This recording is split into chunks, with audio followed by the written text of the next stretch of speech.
escuchando y conversando y también dando su palabra. Yo también,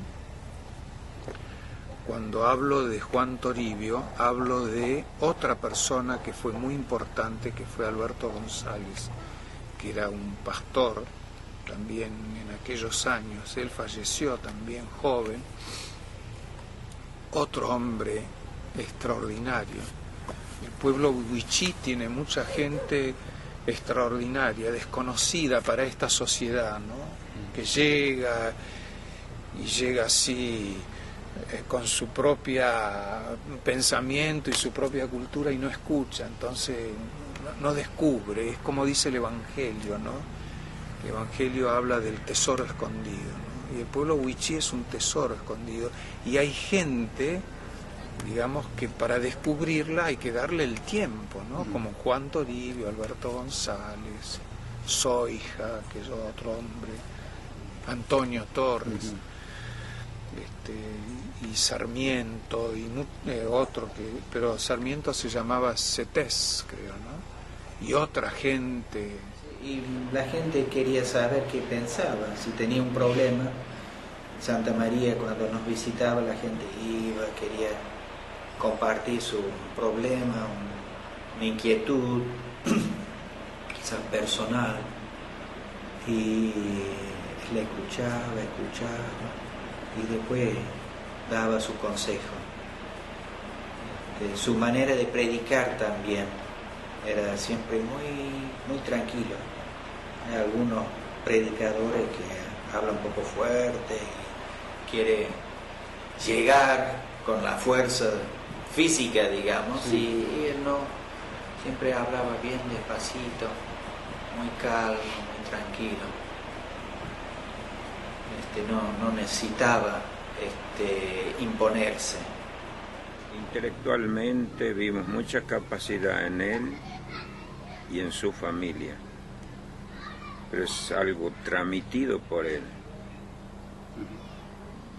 Él no le gustaba las peleas, ni con la gente criolla ni con la gente huichí. Entonces lo que él siempre transmitía era una pacificación en su gente. Y creo que lo lograba a través de la palabra de Dios, de usar la Biblia con párrafos especiales que podría hablar a la gente. Yo los conocí a ellos cuando estaba en la misión San Andrés. San Andrés era un lugar hermoso junto al río Pilcomayo. Y allí había una comunidad huichí muy grande. Y tenían un templo muy grande anglicano. La iglesia anglicana trabajó mucho y muy bien en toda esa zona, ¿no? Hizo cosas muy importantes que serían largas, digamos, para contar, ¿no? Pero la gente que llegó, entonces no nombraba, sino que le daba participación a los propios huichí, y así se fueron convirtiendo en pastores, en evangelizadores, en diáconos, en laicos, así como ellos los nombran.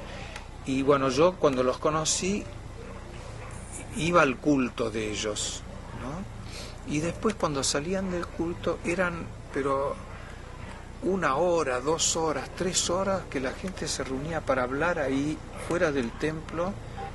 Hablaban de cosas de ellos, de su vida y de la gente también, de los problemas. Cuando había un problema en una familia, entonces ellos hablaban, coordinaban, lo mandaban a buscar, aconsejaban.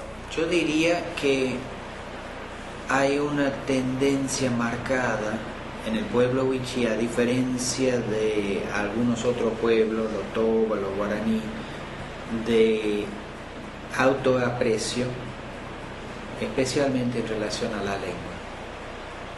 Tienen la lengua muy identificado con su propia identidad. No hablar la lengua es no ser huichí. Lo tienen muy claro eso. A diferencia de otros pueblos que han ido perdiendo su lengua para acomodarse en la sociedad nacional. Los huichí no tiene eso. Lo que tenía Juan, a diferencia de muchos otros, una habilidad de expresarse y un gran interés también en todo el mundo blanco. No es que se quedó encerrado, era un hombre muy inquieto en un sentido. Muestra de eso son los diferentes lugares donde han vivido la familia, ¿no? Han estado en Bolivia, en Tartagal, en el monte, en todos lados. Siempre buscando. Su sueño era una universidad indígena. Quería que sus hijos tengan la mejor educación, blanca e indígena. No se encerraba en una cosa, no es que pensaba como quizás algunos, bueno, vamos a dejar todo lo nuestro, el único camino que nos queda es entrar en el mundo blanco, o otros que se encierran en lo propio. Tenía esa habilidad de mirar los dos lados. Inició acá en Juárez como experiencia, justamente con el nombre de Experiencia Aborigen. Se creó una escuela con ese nombre primero, para que se prepare a los jóvenes, para que ellos a su vez podrían trabajar a la par del docente, ayudándolo a transmitir los conocimientos en el idioma y en castellano, ¿no? Vamos a hablar del idioma wichí. Juan era muy sabio, los Toribio tienen todos los Toribio, la familia Toribio. Yo lo conocí también al padre de él, Jorge, y a su madre. Los Toribio tienen una sabiduría muy grande, natural, y una inteligencia muy grande. Todos los Toribio, ¿no? Y bueno, los hijos de Juan y de Carmen también lo tienen. Y él era muy agudo, era un hombre de mucha reflexión, era un hombre que continuamente miraba las cosas desde su cultura y también desde Dios. Era un hombre apasionado por su familia, su gente, su cultura, apasionado por la comunidad, para que la comunidad tenga una buena relación. Era lo que yo llamo que hay en el pueblo wichí, era un místico. Juan era un místico. Acuerdo momentos de las capacitaciones, no siempre pudimos coordinar, porque la mayor parte de nuestro trabajo ha sido en Salta, con las comunidades allá, y menos acá. Pero cuando fuera posible, él viajaba, participaba como capacitador en las reuniones de alfabetización para capacitar alfabetizadores wichí. Y siempre su participación fue muy apreciada, y cuando no estaba, la gente nos reclamaba: ¿por qué no está Juan? Queremos escuchar la voz de Juan. Era un poco el padrino de todo, el padrino de nuestro trabajo, y lo consideramos así. Después yo fui viendo y conociendo a un Juan cristiano, digamos, que era un hombre que conoció a Jesús, un creyente, y él quedó muy cautivado con Jesús, con la palabra de Dios, con el Evangelio, con la Sagrada Escritura. Quedó muy cautivado, muy bien impresionado con esto. Y entonces él se hizo un hombre creyente y un misionero, digamos.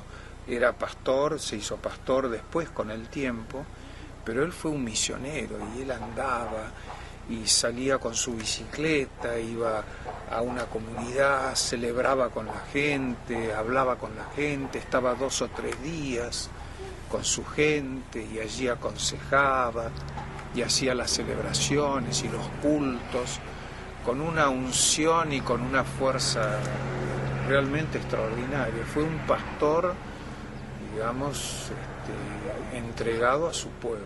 Y él abrazó lo que es el Evangelio, que un poco tengo contradicción, por eso muchas personas de la iglesia, pues yo soy anglicano, incluso leí el anglicanismo de Stephen Hill, y lo leí todo, así que yo creo que sé lo que es el anglicanismo, y realmente sí, nací en esa iglesia, pero la cuestión es que no estoy ahí ninguna de que creo, tengo una fe, creo en un ser supremo, como dice la Biblia, sí, pero irme a una cierta congregación para estar, no. Y esa era una contradicción con él. Tuvimos fuertes discusiones en esa parte, porque él siempre quería verme en una iglesia predicando. Siempre nos inculcó el de aprender, o sea, de superarse a través del, o sea, formarse en alguna institución o colegio, cosa que algunos de nosotros sí logramos. En el caso mío no pude terminar ni siquiera la secundaria, pero me falta un poquito, ¿no? Pero sí me dejó eso de aprender muchas cosas en algunas actividades, por ejemplo en la carpintería, en la construcción y algún otro oficio. Y eso es lo que uno siempre lo agradece, porque siempre me obligó a hacer. La dedicación, el esmero que él tenía, y creo que esa fue la razón que le llevó a dedicar mucho tiempo en la traducción, porque él ayudó mucho en la traducción para la Biblia, para que puedan tener en su propio idioma.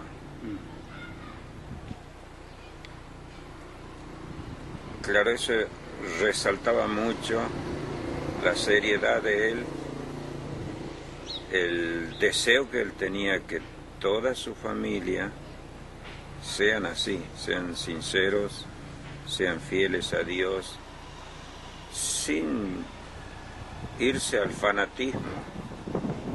Creo que lo vemos cada día, ¿no? Como fruto en los hijos, en la familia que quedó. Esto yo lo veo ahora como que fue un hombre muy íntegro. Con nosotros trabaja Raúl en la iglesia, que él es baterista, así que es un fruto también de esto. Él tenía una cualidad muy especial, le gustaba visitar, y la gente le gustaba recibirle.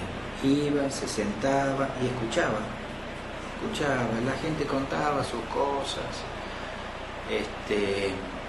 contaba historias, cuentos, tiene una colección, me imagino, enorme de relatos, historias. Siempre iba con respeto. Tenía una característica, una cualidad muy especial en ese sentido.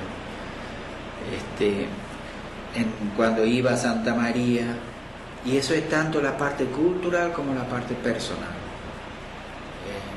No juzgaba, aunque todos supimos muy bien dónde tenía su compromiso. Te doy un ejemplo.